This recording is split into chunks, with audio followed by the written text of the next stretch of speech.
Louvado seja nosso Senhor Jesus Cristo, para sempre seja louvado. Hoje, então, nós começamos o livro dos Atos dos Apóstolos. Bendito seja Deus por essa graça, né? Nós terminamos ontem o Evangelho segundo São Lucas e a gente entra hoje nos Atos dos Apóstolos, que também foi escrito por São Lucas. Peçamos o Espírito Santo sobre nós, para que nós possamos mergulhar na Palavra de Deus.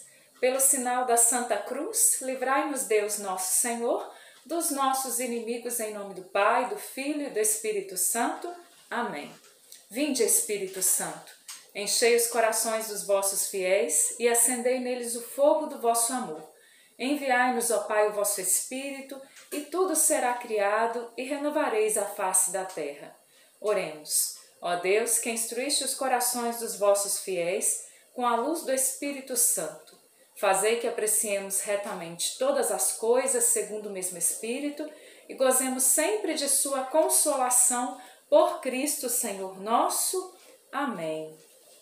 Atos dos Apóstolos, capítulo 1. E São Lucas começa dizendo assim: em minha primeira narração, ó Teófilo. Qual primeira narração? No Evangelho. Qual que foi então a primeira narração aí de São Lucas? Foi o Evangelho. Então, quando ele começa dizendo, em minha primeira narração, ó Teófilo, contei a sequência das ações e dos ensinamentos de Jesus, desde o princípio até o dia em que, depois de ter dado pelo Espírito Santo suas instruções aos apóstolos que escolhera, foi arrebatado ao céu. Ele se manifestou vivo depois de sua paixão, com muitas outras provas, aparecendo-lhes durante 40 dias e falando das coisas do reino de Deus.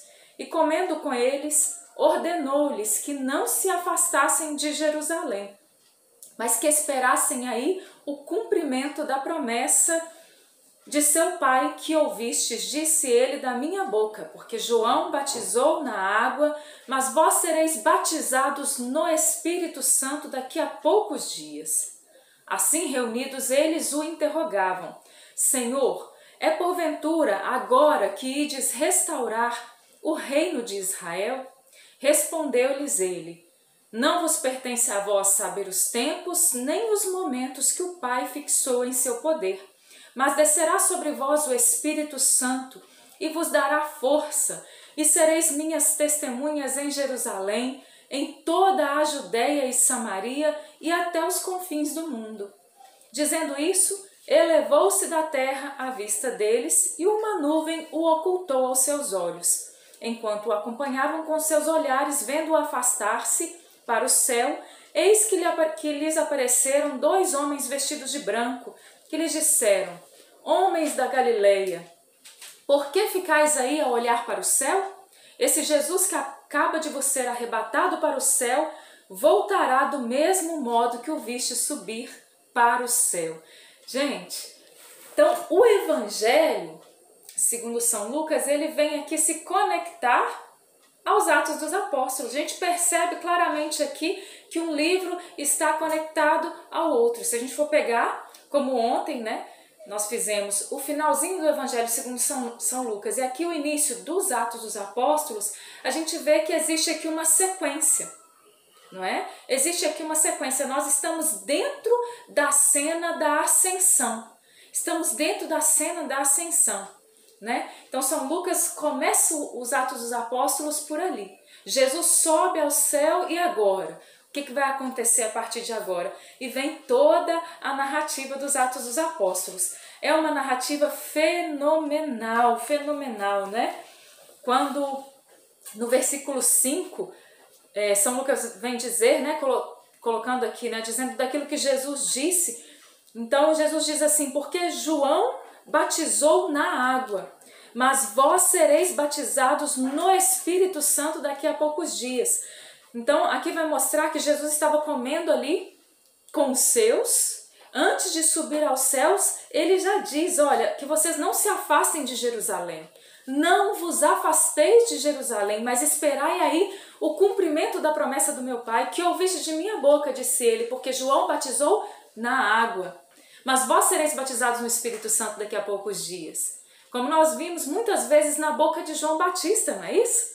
No início do Evangelho, quando João Batista, ele mesmo diz, eu vos batizo com água, mas depois de mim vem aquele que é mais poderoso do que eu, ele vos batizará no Espírito Santo e com fogo.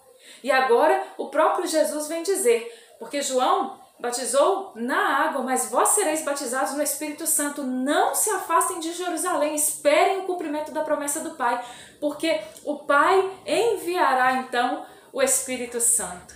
Que maravilha! E aí eles começam a interrogar a Jesus sobre quando ele iria instaurar o reino, e Jesus diz então que não pertence a nós saber os tempos e os momentos, mas descerá sobre vós o Espírito Santo, assim como Jesus disse para a igreja nascente, mas descerá sobre vós o Espírito Santo. Jesus disse para mim e para você, Jesus disse para a igreja do nosso tempo, Jesus disse para a nossa humanidade do tempo presente, descerá sobre vós o Espírito Santo e vos dará força, e sereis minhas testemunhas. Por quê? Porque nós ainda hoje precisamos ser testemunhas do Cristo até o final dos tempos. E para que nós sejamos testemunhas do Cristo, nós precisamos ser cheios do Espírito Santo, né? Então por isso é que o Senhor diz que descerá sobre vós o Espírito Santo, vos dará força, e sereis minhas testemunhas em Jerusalém, toda a Judéia e Samaria, até os confins do mundo. Que nós sejamos testemunhas do Senhor onde Ele nos enviar. Por isso que o Espírito Santo venha sobre nós nesse dia, nos dando ousadia, intrepidez, nos dando ânimo. Lá no versículo 12 diz assim: voltaram eles então para Jerusalém, do monte chamado das Oliveiras, que fica perto de Jerusalém, distante de uma jornada de sábado. Tendo entrado no cenáculo, subiram ao quarto de cima, onde costumavam permanecer.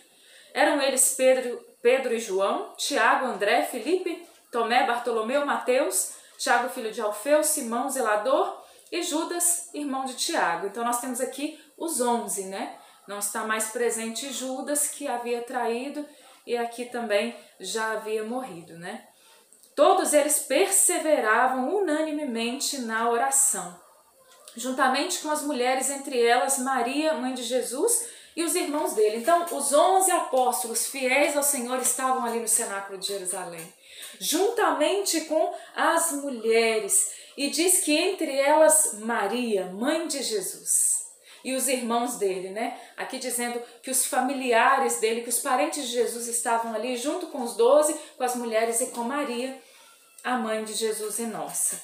Então, a partir do versículo 15 vem falar da eleição de Matias. Por quê? Porque faltava um, Jesus tinha escolhido 12, né? Então eles fazem ali uma eleição, e dentro dessa eleição eles escolhem então Matias, né? Matias, ele é escolhido aí então para tomar o lugar de Judas, né? E novamente aqui nós temos o grupo dos 12, né? A partir do momento que Matias então é incorporado aos 12 aqui.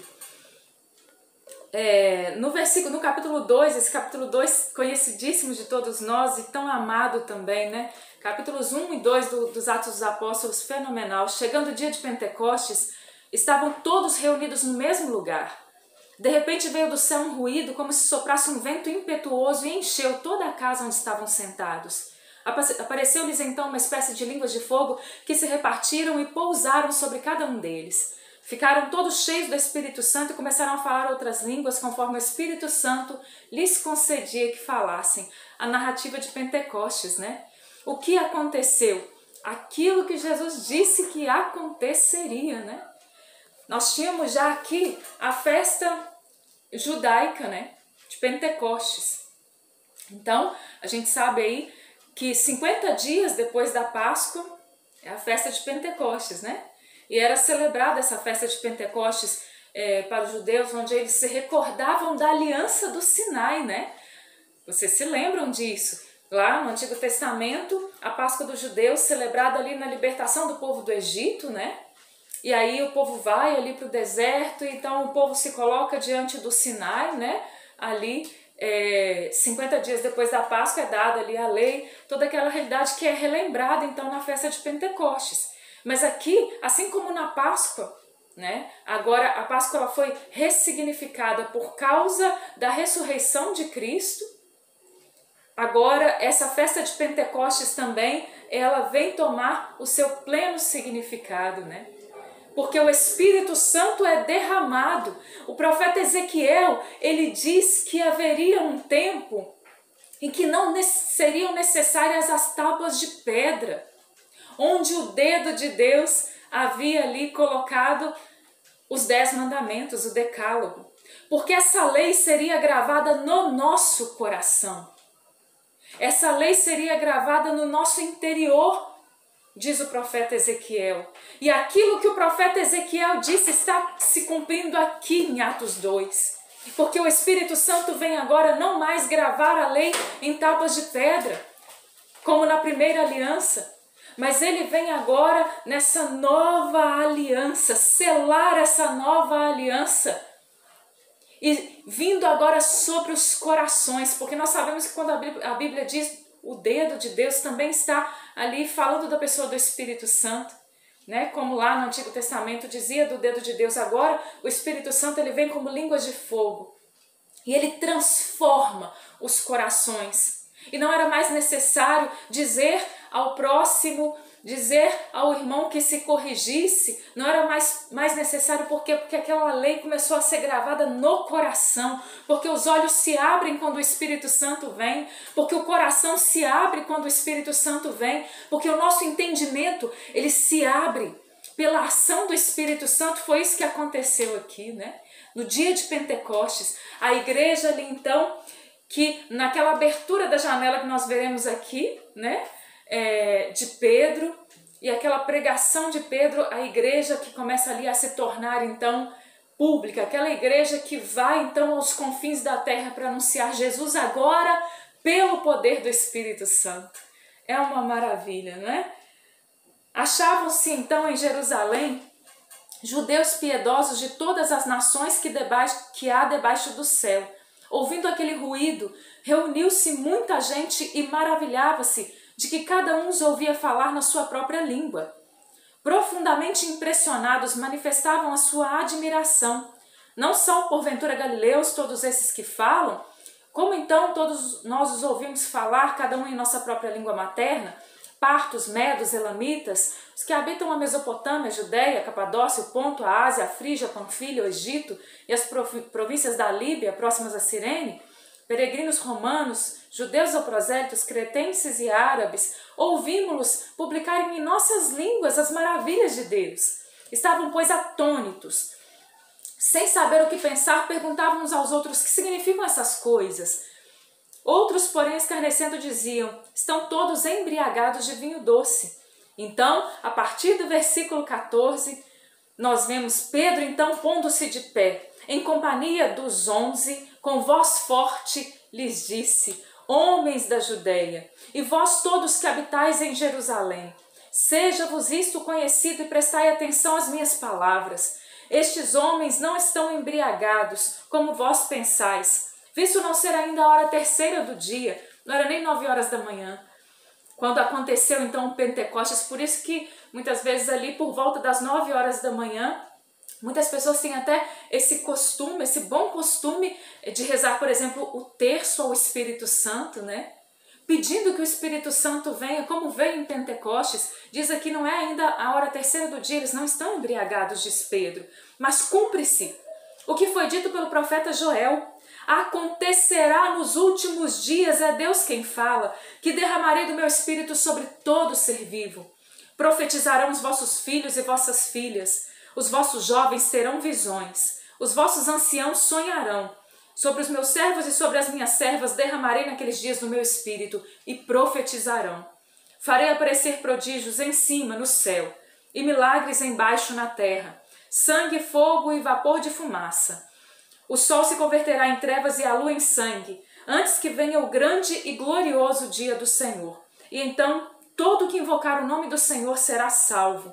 Israelitas, ouvi estas palavras. Jesus de Nazaré, homem de quem Deus tem dado testemunho diante de vós com milagres, prodígios e sinais, que Deus por ele realizou no meio de vós, como vós mesmos o sabeis. Depois de ter sido entregue, segundo o determinado desígnio e presciência de Deus, vós o matastes, crucificando-o por mãos de ímpios, mas Deus o ressuscitou, rompendo os grilhões da morte, porque não era possível que ela o retivesse em seu poder. Pois dele diz Davi, eu via sempre o Senhor perto de mim, pois ele está à minha direita para que eu não seja abalado. Aqui, gente, é a primeira pregação da igreja, a pregação de Pedro aqui, que é essa pregação querigmática, que é esse anúncio com voz forte, que é esse anúncio capaz de mudar a vida de cada homem, de cada mulher sobre a face da terra. O anúncio de Jesus, que morreu, que passou pela cruz e que ressuscitou, está vivo e habita no meio de nós. O anúncio de Jesus Cristo, o Senhor. E aquele anúncio, então, que vai tocando os corações. Versículo 29, irmãos, seja permitido dizer-vos com toda a franqueza, do patriarca Davi, dizemos que morreu e foi sepultado, seu sepulcro está entre nós até o dia de hoje.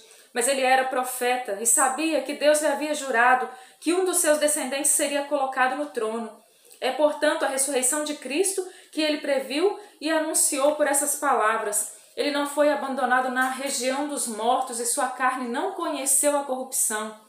A este Jesus, Deus o ressuscitou, do que todos nós somos testemunhas.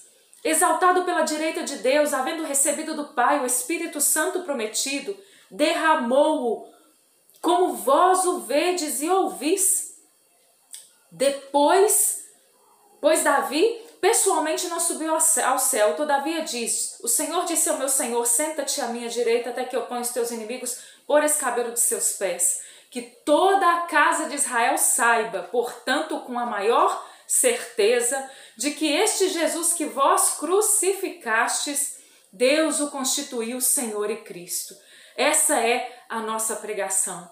Esta precisa ser a nossa pregação. Este precisa ser o centro da nossa pregação. Ao ouvirem estas coisas, ficaram compungidos no íntimo do coração e indagaram de Pedro e dos demais apóstolos. Que devemos fazer, irmãos?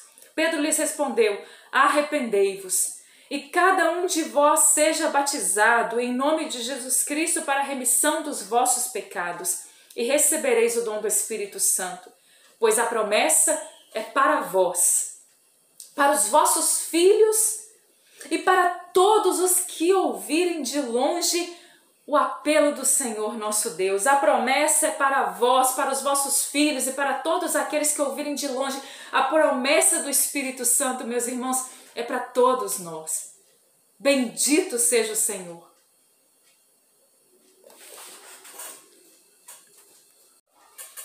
Continuando então o vídeo anterior, Atos dos Apóstolos, estamos no capítulo 2 de Atos dos Apóstolos, na continuidade então desse vídeo, diz assim, lá no versículo 40, ainda com muitas outras palavras, exortava-os dizendo, salvai-vos do meio dessa geração perversa.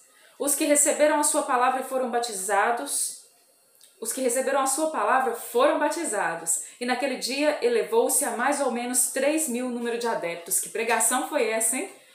Pregação para 3.000 pessoas, para uma multidão de pessoas, onde 3.000 pessoas se convertem com uma pregação. Não é? Que o Senhor nos dê essa ousadia, essa parresia, essa intrepidez, essa pregação cheia de fervor, cheia da graça, cheia da unção. Versículo 42, perseveravam eles na doutrina dos apóstolos, nas reuniões em comum, na fração do pão e nas orações. De todos eles se apoderou o temor, pois pelos apóstolos foram feitos também muitos prodígios e milagres em Jerusalém. E o temor estava em todos os corações. Todos os fiéis viviam unidos e tinham tudo em comum. Vendiam as suas propriedades e os seus bens e dividiam-nos por todos segundo a necessidade de cada um. Unidos de coração, frequentavam todos os dias o templo. Partiam o pão nas casas e tomavam a comida com alegria e singeleza de coração, louvando a Deus e cativando a simpatia de todo o povo. E o Senhor, cada dia, lhes ajuntava outros que estavam a caminho da salvação. Então diz, todos os fiéis viviam unidos, tinham tudo em comum. Essa essa união dos primeiros cristãos, né? Essa verdadeira comunidade de fé. Que o Senhor nos dê a graça de vivermos aquilo que Atos dos Apóstolos já nos indica, já nos aponta, já nos diz aqui nesses versículos de 42 a 47. Que o Senhor nos dê a graça de que nós sejamos um só coração, uma só alma. Que nós sejamos verdadeiramente uma comunidade de fé, né? Que nós vivamos unidos, que não haja necessitados entre nós. Que nós possamos ter uma vida de oração, onde nós nos incentivamos uns aos outros, né? Onde nós, na unidade, unidos no Senhor, nós possamos então perseverar até o fim. Que o Espírito Santo nos dê essa graça. Nós pedimos ao Senhor que aquilo que aconteceu aqui em Atos dos Apóstolos, já aqui o que nós lemos nesses capítulos 1 e 2, que aconteça na nossa vida. Que venha sobre nós como que um novo Pentecostes, né? Que venha sobre nós esse derramamento do Espírito Santo e que nos faça cheios da unção, cheios da graça, para que nós possamos também darmos testemunho de Jesus Cristo, como foi dado na Igreja Nascente, e que no nosso tempo nós tenhamos também essa intrepidez de ir e anunciar o Senhor. Ave Maria, cheia de graça, o Senhor é convosco.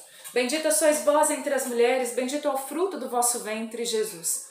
Santa Maria, Mãe de Deus, rogai por nós, pecadores, agora e na hora da nossa morte. Amém. Glórias ao Pai, ao Filho e ao Espírito Santo, como era no princípio, agora e sempre. Amém. Louvado seja o nosso Senhor Jesus Cristo, para sempre seja louvado. Em nome do Pai, do Filho e do Espírito Santo. Amém.